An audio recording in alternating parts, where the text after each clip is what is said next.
Kamusta mga chong? Tara, Barangay Ginebra updates po tayo. Pag-usapan natin yung magiging big adjustment ng Ginebra sa Game 3 nila kontra sa kupunan ng Rain or Shine. At JB, makakapaglaro na nga po next year by January 13 sa magiging laban nga po ng Ginebra kontra sa NLEX. Pinababa na po yung sanction niya. At yan ang pag-uusapan natin. Pero bago tayo magsimula, pa-like and subscribe naman po bilang suporta sa ating YouTube channel. And well guys, eto na nga ang ganda ng naging performance nung first half dito sa game 2 ng Barangay Ginebra. At pagdating ng second half, medyo alanganin at nakita natin yung kahinaan ng Barangay Ginebra na walang Justin Brownlee. So, ang papalitan po dito at magiging big adjustment po ni Coach Timcon ay yung ipinasok niya nung first at second half. So yung first 5 nakita nyo naman si Stan Hardinger, Japet Aguilar, Tony Bishop, Maverick Ahanmisi, Scotty Thompson.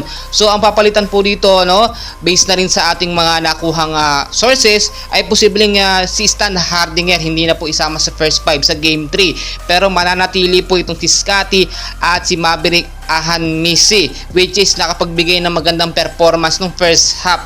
Napabayaan po kasi ng Barangay Ginebra yung kanilang depensa dun sa second half ng game 2, kaya natalo sila at nakambak sila almost 25 points sa sana ang lamang. So nakita naman natin kahit po makounted yung foul na nangyari kay Baroka kay Scotty ay ganun pa rin, konti pa rin ang lamang. Kung sakasakali baka pumasok pa yun sa overtime, pero hindi maganda yung naging performance nun, aminin po natin yan. At ito nga pong si Tony Bishop ay baka hindi ipasok or hindi masyadong bigyan ng mahabang playing time sa game 3 kasi nakita na yung performance niya at hindi po satisfied ang mga fans po ng Barangay Ginebra. Kasi si Coach Timcon hindi rin talaga makapaniwala na ganun ang mangyayari. Pero kung nandun po si Justin Brownlee sa loob nung laban po na yun ng game 2, and for sure 100% makukuha ng Ginebra ang pangalawang pagkapanalo nila. Marami nagsasabi wala daw sakalingkingan pa ni JB itong si Tony Bishop.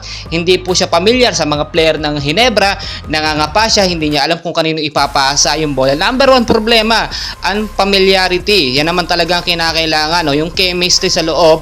Kapag bagong player, kahit import pa yan, gaano pa yan kagaling, hindi naman niya kilala yung mga player o yung kalibre na mga kasama niya sa team, mababali wala lang po yun. Hindi niya alam kung kanino niya ipapasa, sino yung magaling na shooter, outside shooting. Dapat ganun po, alam na alam si JB kasi lahat kilala niya, alam niya ang gagawin niya kapag nasa loob siya.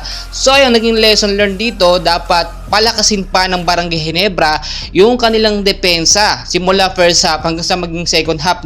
Yun po talaga. So sa game 3 ng Barangay Ginebra at ng Rain or Shine, sinisigurado po ni Coach Timcon na mas malakas yung magiging adjustment niya sa first 5. And for sure makikita natin naging lesson learned na nga yung pagkatalo doon nga sa game 2, which is talagang akala natin sure ball na mananalo ang Barangay Ginebra. And well guys, wala tayong pinapanigan dito, fair lang tayo nagbibigay ng ating opinion. At ito pa po yung magandang balita natin, Justin Brownlee kasalukuyan po ngayong nasa Los Angeles at hinihintay na lang po yung sanction sa kanya, yung suspension niya na manggagaling sa FIBA. At ang good news po dyan, mababa na po yun, hindi na po inaabuti ng 3 buwan.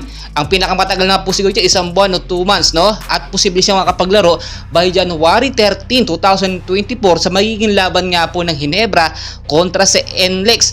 And well guys, talagang kinakailangan na si JB, dahil nakita nyo naman, defending champion ang Ginebra, pero ganun yung nangyari, kahit alam naman natin maraming star player sa Barangay Ginebra, kapag walang chemistry sa loob, walang partisipasyon yung mga player, unfamiliarity, matatalo po sila. Well guys, napakarami pa natin kaganapan. Please, huwag niyo pong kakalimutan mag-like and subscribe bilang suporta sa ating